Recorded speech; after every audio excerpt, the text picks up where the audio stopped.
What's everybody? My name is Richard from Fergolicious BBQ, and we are here in Kansas City at my store, KC Grilling Company. And I've got my buddy John Reeves here from Smokin X up from Texas. Welcome to Kansas City, brother. Man, it's good to be here. And we, as everybody knows in barbecue, Texas loves brisket, but Kansas City loves brisket too. So we're going to have a little fun today, what we call a trim party, and we're going to trim up a couple of these briskets. So I noticed that yours has already got a little bit more trimming done. Yes. And mine's going to need a little bit extra. So for that average backyard guy, you know, let's kind of talk about this, John. So like, you know, for me, I want to get some of this fat off on the top so we can get the seasoning on it. What's your recommendation on this right here? I cut it off every time. You know, your decal is gonna, it's a hard fat. It's not gonna break down real easily. You're not gonna get it to the temp to where it's gonna melt or anything. So I go ahead and trim it off. That's extra fat you're not gonna need, and it's extra, you know, in weight you're not gonna. Right. Lessen your cook time. Sure, absolutely, and I agree with that. And there's a couple different ways you could trim this, but as you guys can see, basically we're just flattening this off. I'm actually going to turn mine over and give my little tip that I like to do. A lot of times, right here on the back side, there's a huge flap. There's a huge flap of meat there. Let's see if yours, yeah, right there. That's a good. So I like to take that off. This one's kind of trimmed off already, but what I do is I like to flatten it a little bit. Make it where the brisket lays flat. Lays flat, yep. So I just take that little piece off, and it lays flat right there. Just kind of evening the playing field right there. Okay, and then I flip mine back over, and of course you won't have to do this with your brisket, but what I do here is I'm just going to get right underneath this decal, and we're just going to flatten this out right here. Now this is a very hard fat. Like John said, this is not going to render, no matter how long you cook it. And what we're going to do is just try to take that out to where that... If your knife isn't sharp, you need to be careful of that because you can really get to pulling and get yourself in trouble. We are skilled professionals. Yes. Right? Please try this at home, but just follow what we do here. So, I don't know. What do you think? If it was me on my brisket, because you're doing it in Kansas City, I'm doing it in Texas. Yep. I would go a little bit more because that is, you can feel it. Yep. So you can feel the difference in the two different kinds of fat. This fat we're going to remove later. I'm sure you are, right? I'm gonna come in there right now. But it's softer fat. This is still, it's hard. So let's point out a couple things here. So we got in a brisket, we've got two muscles. So we've got the flat here, and then this section back here is what's called the point. Okay. So you can see this is the fat line that separates the two. And here's the one on mine. Yep. So what I like to do is I'll bring my knife right here, and I'll just kind of start coming underneath that fat, and it's going to expose it just a little bit more, and then I can get right into this and take this whole thing off all at once. And that cleans that right off, opens this up even more. Now, one little trick that I've learned when you're trimming briskets is you got to get your hand up underneath here and kind of lift this up a little bit so that you can kind of open it up a little bit to get your knife underneath that fat a little bit more. And like John said, yes, you want to be careful. That's why I'll get my knife started, and then I'll kind of come up here and grab this fat, and I'll try to just pull it up with me and take that right off. And now you can see there's a much more defined right here. So if we wanted to, like if I was going to compete or something, I'd get into this and open this up a little bit. But we're not going to do that today. Yeah, but we're not going to do that today. So I'm going to come over here and take a little bit more of my fat off the top flat. Mine doesn't have much, but I'm going to go ahead and trim mine a little bit.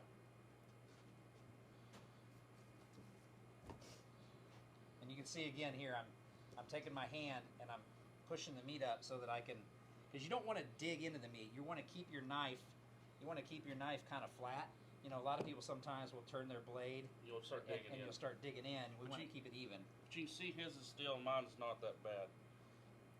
You know, obviously briskets come from different animals and different breeds sometimes, and there may be a choice or a prime. These are two primes, so they're just a little bit different from each other. Now here's another thing that we'll notice sometime. I don't know if you got this on yours, but sometimes you'll get some little gouges right here. Now you can just let that fly, or you could come in here if you wanted to even it up, and I can actually come under here and cut this off, but that's kind of a lot of meat. Well, in a competition, you're going to want to trim it and make it really, but yeah. Backyard guy, we're just going to let it lie. Yep. That's an extra sandwich. Okay. So what are you going to do next to your brisket? What I'm gonna do on mine is I still got a little bit of fat down here. It's kind of hard. Just come up, do like you did earlier. Hold it up a little bit. Go nice and even.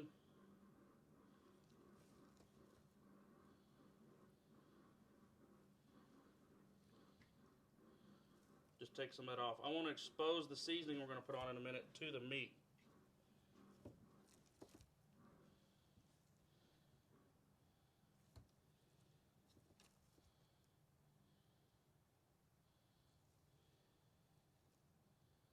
Kind of jealous of this one. It's just like somebody already said, let's just get this one done for him, and saves you some time. It helps if you know the butcher. That's right. Which is awesome. That's a pretty good tip, actually. Is you know, if you're getting into barbecue or you know just cooking in the backyard, you know, find a really good place to find your briskets or pork or ribs or whatever you're cooking, and you know, make friends with that person, and you know, you can usually get. Barbecue's all about starting out with a great cut of meat, and we're starting out with a great cut of meat today. So in Kansas, can you buy a brisket that doesn't have a decal on it? Just the flat? No. It's a point and a flat, but they remove the decal. No, we have not. No. In some stores in Texas, you can look through, and it'll say decalless, and you can buy a brisket that actually has a decal removed. Okay. So basically, it's going to be what I basically had versus what you had. Right. This one wasn't labeled as a decal removed, but it's basically that's what they look like, where they go ahead and take that off, which sometimes is really nice because it's less work on you, but you may have to pay 50 cents or so a pound more. Sure. Because they put some more labor in it. So you're trimming the fat off the top of your flat, so I'm going to go into my next step. One thing I point this out when I'm doing classes or whatever is this piece right here, and you can see this. You can see this tendon that comes right along the edge of this side right here. Now, one thing after cooking thousands and thousands of brisket is when this starts to cook, this will contract and it'll make your brisket kind of curve up, so it won't stay in this shape. So what I do with my knife is I come right underneath that tendon right there, and I just get my knife going in there, and then I turn it down towards my cutting board, and then once I get it there, now I just come this follow the line and just take this straight off. And it's a hard fat typically right there too. Yep. Trim that right off, and you can see how much fat was involved on that side piece there, and I'm opening that brisket up a little bit, and you can still see I missed just a little bit of that tendon. Right there is what I want. So now we should have a nice clean side here.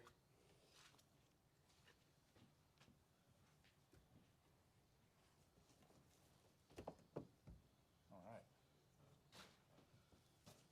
After that,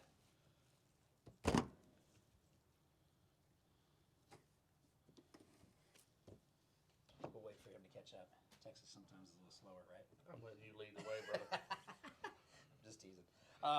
So the last thing I'll do is I'll come on the backside here, and I'm going to open up just a little bit of this point because I want to expose, and you guys can see there's just a little bit more fat on the bottom side of the point here, and I want smoke and I want my rub to get to that because that's eventually going to be where my burnt ends are going to come from. So I come in here and I just take a little bit of that off. I don't go all the way down, but I want to expose that because if I put a bunch of rub on that fat there, now typically, and this is a regional thing, Texas will probably leave just a little bit more fat on there than we do, and that's fine because you know that's when you go to a restaurant in Texas, they usually say what do they say? You want lean or you want fatty? Yeah. Yes. Yep. So. You know, and really, what they're asking is, do you want the point of the flat? Exactly. So I usually leave some of that. I usually don't. I trim it up, you know, a little bit like this, so it's nice and even and round. But I don't typically trim as much as he's doing right now. Of course, we're not talking competition briskets. We're talking backyard. Exactly. Because there's not typically in Texas, you don't get a lot of burn ends. Okay. Now I'm pretty much done, but there's going to be one last thing that I'm going to point out here, and this is very important. This is very important when you're doing briskets. Is you have to know which way the grain is going, because at the end of the day, when you have a cooked brisket, you have to slice when you're slicing. You got to slice against the grain, because if you slice with the grain at the end, you're gonna have a very chewy product, and it's not gonna be good. You're gonna end up chopping it up and in beans or something like that. So just an easy little trick is find the grain, and then come down here to the corner where you can see it, and I like to just trim off a little flat part like that. So right there, that shows me when I get my cooked product, I won't forget. Now, this is for the average, the backyard guy at home. It's a good indicator because you may forget which way that brisket laid. Exactly. And there's a left and right brisket, so we actually both have left briskets, I believe. Yep. But, like for me, I'm not quite there yet, so I'm just kind of going to clean up some of these tags. You just kind of see where that's more or less going to burn off or become a problem later. So I'm just going to clean some of that stuff up. So I have a nice, even brisket. But he's exactly right. So both of ours are laying the same direction. So on his, he notched his. I'm going to notch mine right here. And that's exactly a 90-degree angle to the grain. And then I know. And then I got a little... It's really helpful when you're doing multiple briskets. Because you'll forget which way they lay or maybe in a hurry. I decided to trim a little bit more off here. There we go. But other than that, maybe good. you're the slow one. I'm already pretty much close to the done. So there's our finished trim.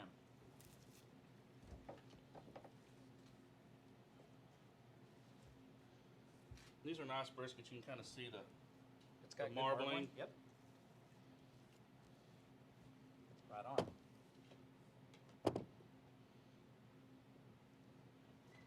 Don't overthink it, because you can sit here and trim on one and whittle on one all day long if you're not. You have to kind of find a natural stopping point. I know that, man. All right, so ready to season these up? Season them up. So you have something to season with. I have something to season with. Both our rubs are made by Old World Spices. Yes. And looks like you're going to use your 2 products. I'm going to use 2 of my products. Let's start with you. Okay. So what I do, I go fairly liberal on it. I'm going to start up here. It's my Simply Beef.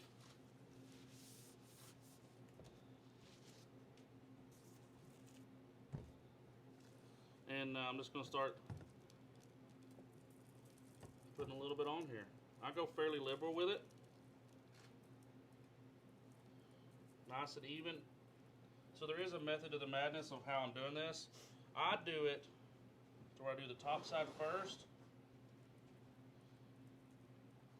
You want to kind of pat it in. Don't rub it, don't force it. And what's the main flavor profile of this rub? It's just a salt and pepper with a little couple extra little fun things in it. Make sure you get all the way around the edges. Fun things. But I'm going to do the back side.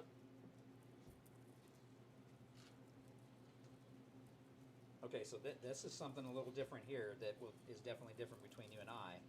You're actually seasoning the fat cap side. I do, okay, because that fat side is going to render down a little bit.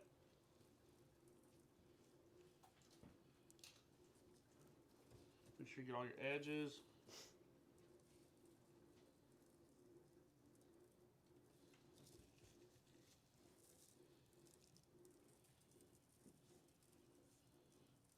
And then I'm going to do the top again. I've kind of let it set for a second. Like I said, I go fairly liberal. Texas style, like a lot of salt and pepper.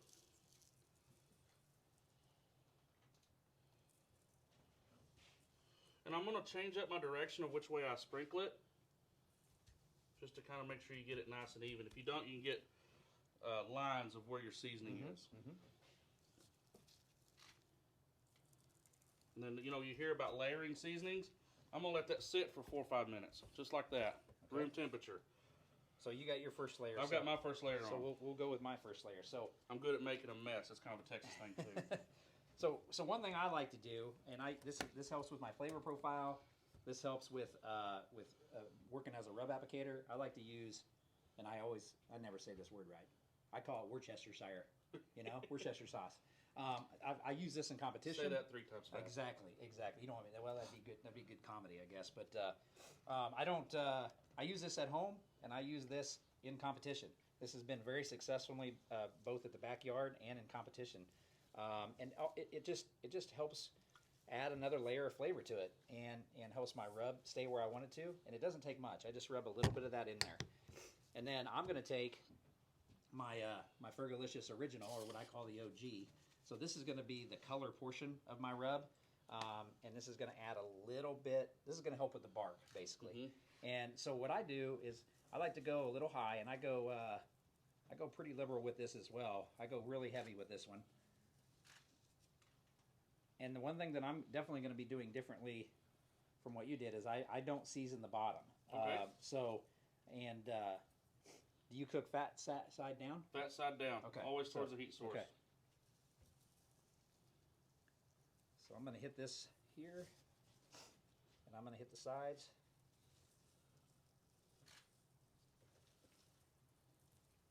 And we're going to get the top of this point.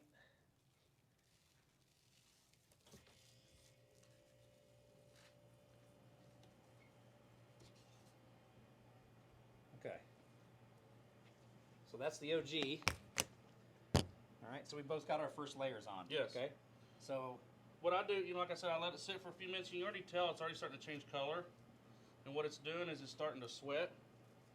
It's bringing the moisture, the salts and sugars, the seasonings, bringing the moisture to the surface. So then I go back because I want a little extra bark, and we use our pecan, and we just put it. I just put this on the top, and I don't go crazy with it, but I put a little bit, and it gives me a little bit of color. And then because of the sugar in it, it gives it a little more bark. So pretty light. That's what I would call a light application. Yeah. Yeah, I went pretty liberal with the beef. Fairly light with and I don't do the bottom of it this time. I just do the top. And then I just let it sit. Sometimes it takes 10, 15 minutes.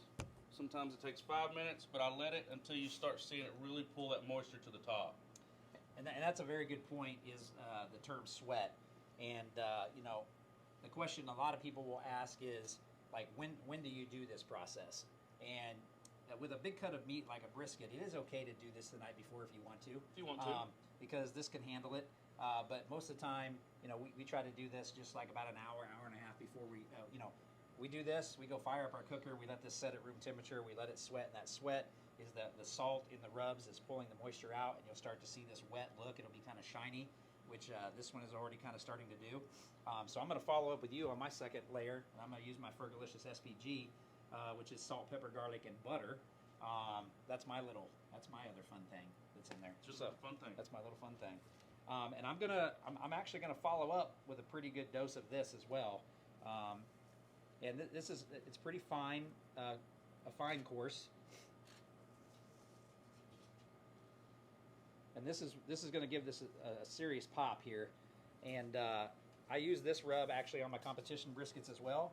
But it's not only is it really good on brisket, but it's good on just about anything you want.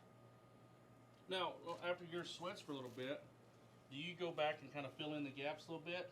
I'll look and see if there's like some little spots right before I put it on the pit. Yes, absolutely. So you can already start to see mine right here. I've got a little spot right in here that looks like it's not quite as seasoned as much and this stuff. So I may go back right before I put it on the pit, after it's sweated for a little bit, and kind of fill it in and just make it a little more even. When you first put it on, you're kind of changing color and you're looking and seeing, and you might not catch all those little spots, but once it starts to sweat, it really brings out where, you didn't get quite as much seasoning on it. Yeah. Now, the first thing I'm noticing is just look at the difference in colors right now. We've got two of the same briskets, all the rubs made from Old World Spices, and mine's got kind of a white look because of the SPG, and yours is definitely kind of starting to glow red a little bit, or what we would call like a mahogany color. Mm-hmm. It'll be interesting to see how they cook out color-wise. And it's important to say we're cooking these on identical pits. Yep. We're going to be running different temperatures and stuff, and maybe a little different timeline, but identical pits. Yep. So we're going to be cooking on Green Mountain Grill pellet grills. Yes, Prime Pluses. We're going to be running fruit wood pellets, which is cherry and pecan, which is what I love to cook with. Period. And that's my go-to because it's nice and even. Yeah. It's right down the middle. Some people like mesquite, with the Texas blend and stuff. Actually, being from Texas, I don't ever use it. That's not saying that you won't like it. You know, I say on some of the stuff we do and how you cook and the pellets you use, you might want to change it up every once in a while, just kind of see what your preference is. You know, it is a little bit subjective. Absolutely. So we'll let these sit here and sweat a little bit, and then we'll go put them on the pit. Sounds good, man.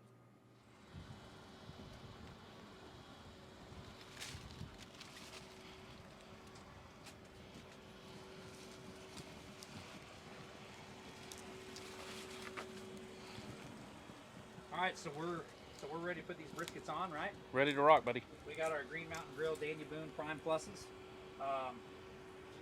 Little difference here. I'm rocking at 250. He's rocking at 225. Looks like we're gonna have a beautiful day today. It's gonna be a great day to cook. Really excited to be out here because it's a nice day. Briskets have been sweating for about 30 minutes, and we're ready to put these on. And you notice we both have a second rack, an elevated rack in our cookers. One reason why we like to do this is it gets it up away from the heat a little bit, so we can kind of control our cook a little bit better. Sometimes you can put a water pan underneath there or whatever and catch the drippings. I do that sometimes. If I do that, it really slows my cook down because that water works as a heat sink. And we're going to put these fat side down. And so you like to put the point in which way? Towards the exhaust. Me too. And I like it. I like having the elevated rack. Texas agreeing on yes, barbecue. it's a rarity. But I like the upper rack because it lets that smoke kind of circulate around it, so I get smoke all the way around the brisket. Also, like he said, it's a more even cook because you're not worrying about burning the bottom of it or scorching anything. I want it nice and pretty all the way around. But I put the fat side down because my heat source is coming through the bottom. You always want that fat towards the heat source. And it protects it. All right, let's put these on, man.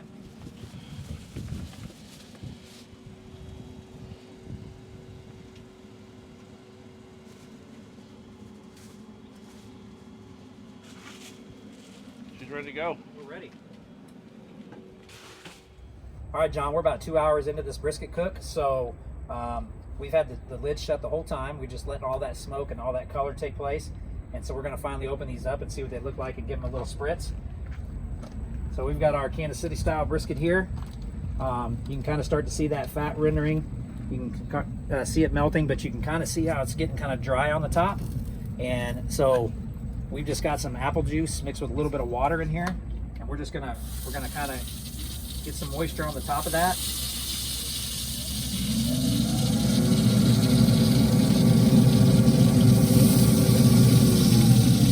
That's about it. And I'm gonna pass this off to John. You can see how they're starting to dry out a little bit. What's funny is we were joking around in the shop a while ago is even though the seasonings look so different in the beginning, they're gonna start to look very similar because they're starting to get some smoke on them. But I'm gonna do the same thing. I just want to keep it kind of nice and wet.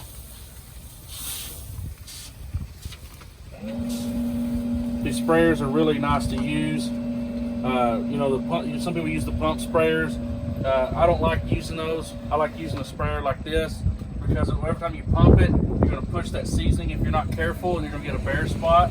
But these are nice and even. It's almost like you're painting a fence. Just keep it nice and wet. The apple juice will help with the sugar in them, kind of help you build some bark.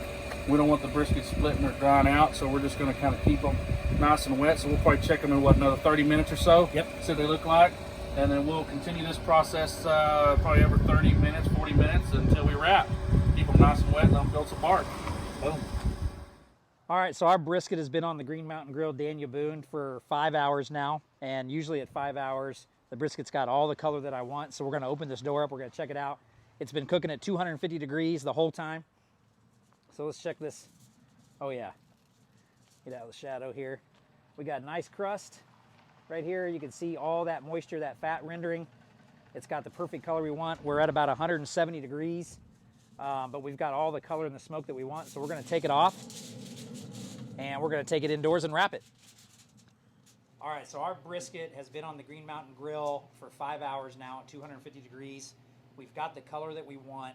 I think my buddy John, his brisket's been cooking at a little lower temperature, so his isn't quite ready to wrap yet. So we're gonna go ahead and get ours wrapped. So what we're gonna do here is I've got two 2 pieces of foil. And one little trick that I like to teach is, you can see we've got the shiny side up, and then the other side is a dull side. So when I'm wrapping a whole brisket, what I like to do is I like to do the shiny side on top of the shiny side, just like this. And we're going to even it up. And then what we're going to do is we're going to fold this together down here at the bottom. We're going to do about 3 folds. And make sure you get it sealed tight. You're going to do 2 big folds like this. And then we're going to take this one and half it. And the point of all this is to help lock in all the wrap that we're going to put in here. So once we've got that sealed tight, we're going to take this and we're going to open it back up. And then we're going to take one more piece and lay it right in the middle. All right, we're going to take our brisket. And we're going to set this dead center. All right, and what I like to do is I like to take some more of my SPG, and I like to just put it on the foil around the brisket.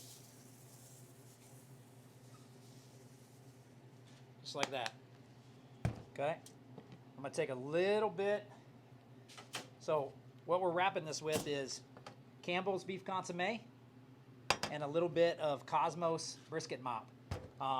We're not going to use all this, but we've got it all mixed together, and we're going to put this in here. And what I'm going to do is I'm just going to put a little. I don't want to pour a lot on this because I don't want it to mess up my color. I don't want it to mess up my rub.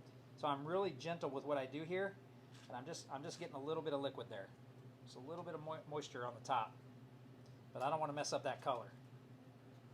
Okay. From here, I'm going to basically wrap this first one up.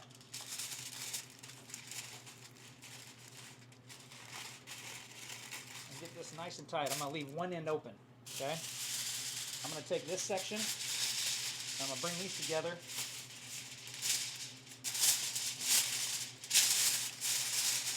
And I'm going to roll these.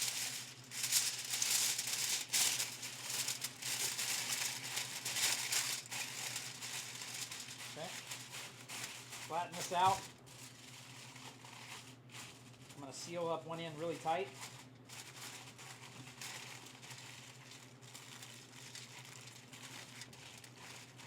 Okay, from here, I'm going to bring my foil pan in. I'm going to take this and I'm going to set it right on the edge. I'm going to open this up. We're going to take some more of our wrap. And I'm basically pouring about a half a cup in here. Just about a half a cup. Seal this up, just like I did the other side. Don't want to lose any of that au jus.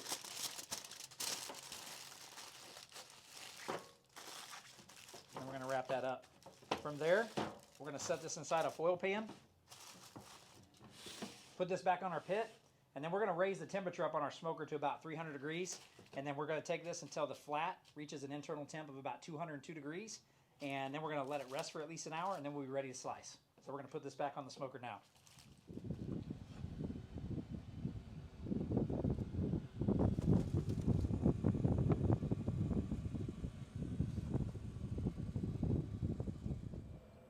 All right, guys, we're sitting up here in Kansas City cooking a Texas brisket. And we've been on about 6 hours, about an hour long. You know, Fergolicious over here standing on the sideline. But I think my brisket's just about ready. I've got just about the color that I want. I didn't want to go really, really dark. And we've spritzed, after the first couple hours, we've spritzed it about every 30 minutes.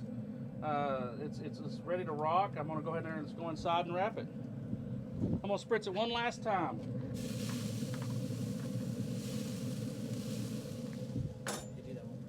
Now that we've pulled the brisket off the GMG, we're going to run the brisket horizontally. Got the foil going in 2 different directions. I'm going to add a little bit more Simply Beef to it. Not a lot, just a little bit. Then we're going to put some around the edge. Because when this brisket starts to break down a little bit more, I want that au jus to be in the seasoning.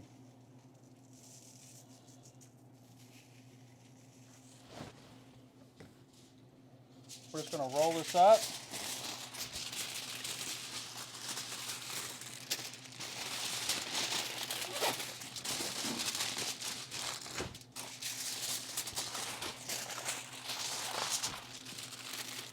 all the edges to the top. I'm going to slide the brisket down a little bit. Pull this foil over the top. And then we're just going to flip the brisket. Keep in mind you need to remember which side is the fat cap side and which side is the up side. You can tell by the way it lays. This is the flat side, this is where the fat cap is. And we're going to roll everything up. This brisket is going to make a lot of au jus. We want to capture that. We're also going to put it in a full pan.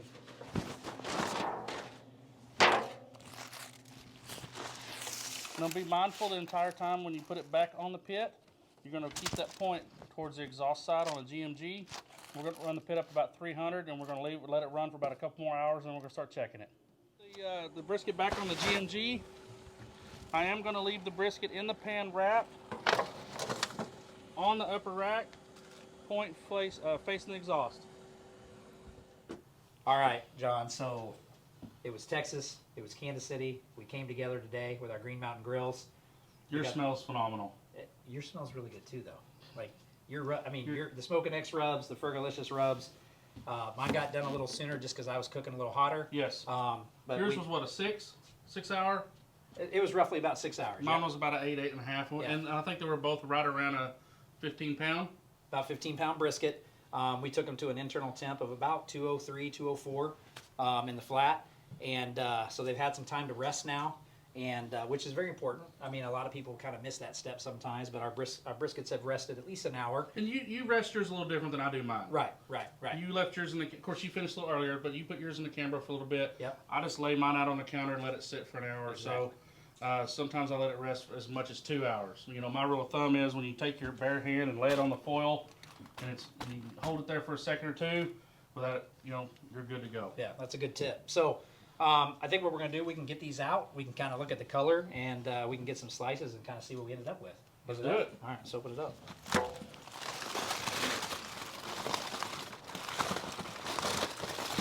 Oh, baby.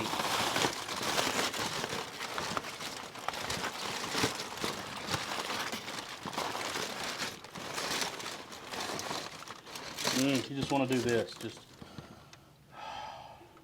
All I know is that if there was a jiggle meter,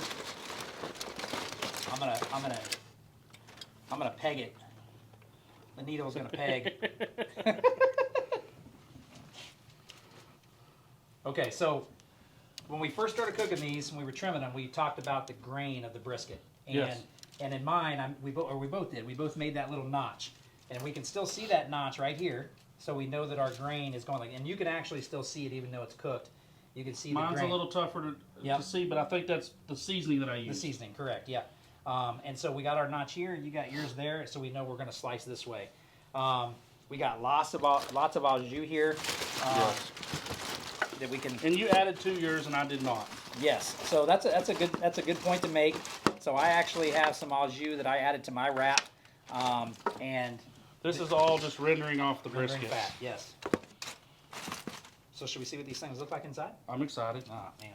Now you can see we got two different rubs on here. You got two of your rubs on. I got two of my rubs on. I cooked a little hotter. You cooked a little slower. But we still got pretty similar color. Now we're about to find out how these slices turned out. Let's take a look.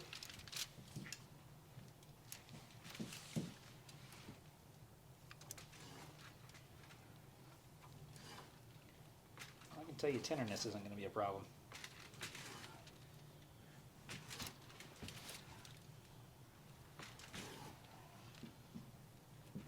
Get you some of that.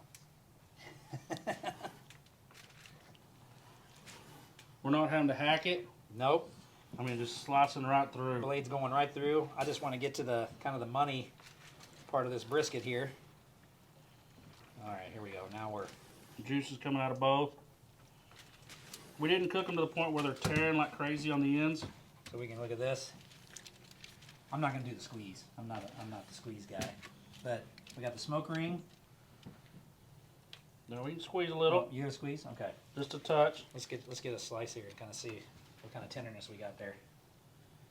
Yep, we're home free there, bro. Texas, Kansas City, it's all brisket, baby.